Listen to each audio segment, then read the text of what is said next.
बच्चे के जो फर्स्ट 1000 डेज़ होते हैं, मतलब कि प्रेगनेंसी से लेके अनटिल 2.5 साल तक, तब जो है बच्चे की जो ग्रोथ होती है वो रैपिड होती है, उसमें चेंजेस ज़्यादा आते हैं, उसकी होलिस्टिक डेवलपमेंट बहुत ज़्यादा होती है। तो उसके लिए ज़रूरी है कि माँ और बच्चे दोनों को अच्छे न्यूट्रिशन का होना बहुत ज़रूरी है। इससे बच्चों के जो है स्टीरियोगोनेस्टिक सेंस की हम डेवलपमेंट इसको यूज़ करते हैं। इसमें हम मुख्तलिफ ऑब्जेक्ट्स रखते हैं और बच्चों को बोलते हैं कि अपनी आंखें बंद करके इसके अंदर हाथ डाल के वो इन चीज़ों का गेस लगाए कि ये कौन कौन सी चीज़ है। बिस्मिल्लाहिर्रहमानिर्रहीम। मेरा नाम अफ़शां है और मैं नगर से ताल्लुक़ रखती हूँ, नगर अस्कुरदा से ताल्लुक़ रखती हूँ, जहाँ से मैं ख़ुसूसन ये 6 मंथ का डिप्लोमा के लिए मैं यहाँ आई थी। और 6 मंथ में माशाल्लाह से मैंने बहुत कुछ सीखा है। जो कुछ भी सीखा है रूपानी फ़ाउंडेशन से बहुत कुछ सीखा है। Thank you Rupani foundation. और मेरे जो टीचर्स हैं उनका मैं शुक्रिया अदा करूँगी कि मैंने बहुत कुछ सीखा यहाँ से। और जो कुछ भी सीखा है जाके मैं नगर में अप्लाई करूँगी। अपना जो सेंटर है, स्कूल है, उधर जाके मैं बहुत अच्छे तरीके से अवेयरनेस दूँगी। और जो कुछ जो भी मदर्स हैं जो अनएजुकेटेड है उनको जाके मैं बहुत सारी अवेयरनेस सेशंस रखूँगी। और मैं यहाँ से जो कुछ भी सीखा है जाके मैं अप्लाई ज़रूर करूँगी। Thank you so much. Thank you Rupani foundation. Thank you so much. मेरा नाम मरियम है। आज हमने अपना 6 मंथ डिप्लोमा कंप्लीट कर दिया है, तो आज हमारा फाइनल एग्जीबिशन है जो है low cost no cost material के बारे में। ड्यूरिंग डिप्लोमा हमने बहुत ज़्यादा इधर से नई नई इन्फॉर्मेशन गेन की है। जैसे हम पहले ये बोलते थे कि जो मटेरियल हो, जो मोंटेसोरी में मटेरियल जो यूज़ होते हैं वो बहुत एक्सपेंसिव होते हैं, लेकिन इधर आके हमने ये सीखा कि इन मटेरियल को हम खुद भी डेवलप कर सकते हैं low cost no cost material के ज़रिए।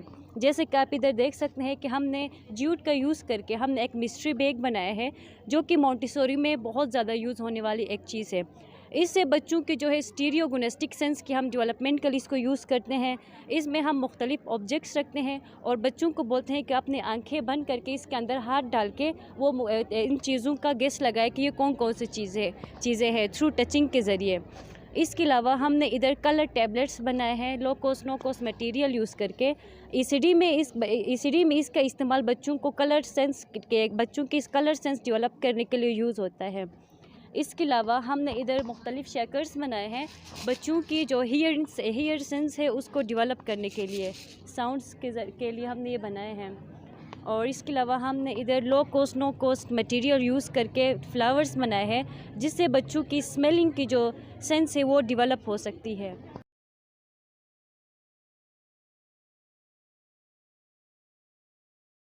बिस्मिल्लाहिर्रहमानिर्रहीम। मेरा नाम शाहिदा परवीन है। हमारा यहाँ से हम लोगों ने 6 मंथ का डिप्लोमा किया और पानी फाउंडेशन से आज हमारा लास्ट एग्जीबिशन है। तो हम लोगों ने यहाँ से बहुत सारी चीज़ें गेन किए, सीखे, हमारी लर्निंग हुई जो कि हम लोगों को नहीं पता था। तो सबसे पहले मैंने जो बहुत अच्छी बात सीखी वो है बच्चों की तरबियत के हवाले से, जो कि हमारी चाइल्ड साइकोलॉजी में हम लोगों ने सीखा। उसमें ये है कि एक बच्चा, यानी कि हम लोग कहते हैं कि एक बच्चे की स्कूल जाने के बाद उसकी मतलब पढ़ाई स्टार्ट होती है, लेकिन ऐसा नहीं है। बच्चे जब माँ के पेट में आ जाता है तब से बच्चे की तरबियत शुरू हो जाती है।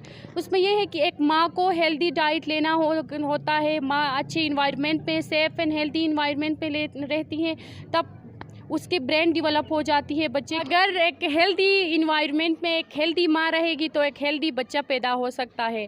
इसी तरह ये है कि बच्चे को मतलब स्कूल भेजने से पहले घर से भी तरबियत शुरू हो जाती है। अगर पेरेंट्स एजुकेटेड हो, ईसीडी ट्रेन हो और उन लोगों को अवेयरनेस हो कि बच्चे को कैसे तरबियत दी जाती है, तो एक अच्छा बच्चा इन्वायरमेंट में आ सकता है और सोसाइटी एक अच्छी सोसाइटी बन सकती है। बिस्मिल्लाहिर्रहमानिर्रहीम। मेरा नाम शकीला है। आज हमने जो मॉडल बनाया है वो है sources of carbohydrates and protein. Carbohydrate से हमें एनर्जी मिलती है और प्रोटीन से हमारा वेट जो है ना ज़्यादा होने नहीं देता है। कार्बोहाइड्रेट से हमारी वज़न ज़्यादा नहीं होती है, इसीलिए हमें ज़्यादातर जो है ना प्रोटीन का इस्तेमाल करना चाहिए। इसमें हमारे लिए हमारे गेट ज़्यादा नहीं होने देता है। और इसके अलावा हमें ज़्यादा से ज़्यादा ऑर्गेनिक जो है ना चीज़ों का इस्तेमाल करनी चाहिए। इससे हमारी सेहत ज़्यादा बेहतर होती है। और हम अपने बच्चों को भी हमें इन चीज़ों के बारे में बताना चाहिए कि लंच देना चाहिए, ऑर्गेनिक चीज़ें हमें बच्चों को देनी चाहिए।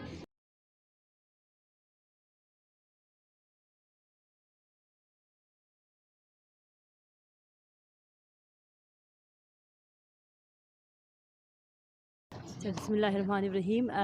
हमारा जो टॉपिक है वो हेल्थ एंड न्यूट्रिशन है। ईसीडी के 6 मंथ के दौरान में हमने जो है health and nutrition as a subject हमने पढ़ा। तो इसकी ईसीडी में ये इम्पोर्टेंस है कि उस सिलसिले में हमने कुछ यहाँ पे मॉडल्स बनाए हैं जिनमें फ़ूड पिरामिड का बेसिकली मकसद ये है कि हमने अपने बच्चों में इनिशियल स्टेज पे बैलेंस डाइट का जो है उनको कॉन्सेप्ट देना है। उसके अलावा हमने यहाँ पे कुछ अवेलेबल जो हमारे पास जितने भी फ्रूट्स थे वो रखे हैं, जिनमें कुछ सोर्सेज ऑफ कार्बोहाइड्रेट्स है, कुछ प्रोटीन्स और कुछ वाइटामिन्स है। आलमंड हम सब के घरों में होता है, हम ज़्यादा से ज़्यादा अपने छोटे बच्चों को दें जिससे उनमें वाइटामिन्स की डेफिशिएंसीज़ नहीं होती। उसके अलावा हमने जितना कुछ सीखा उसमें डाइट एंड डिज़ीज़ का, अक्सर हमारा डाइट इस तरह का होता है कि हम some time fats and meats का ज़्यादा यूज़ करते हैं और वेजिटेबल्स और फ्रूट्स को हम स्किप करते हैं, जिसकी वजह से हम मुख्तलिफ़ बीमारियों का शिकार होते हैं।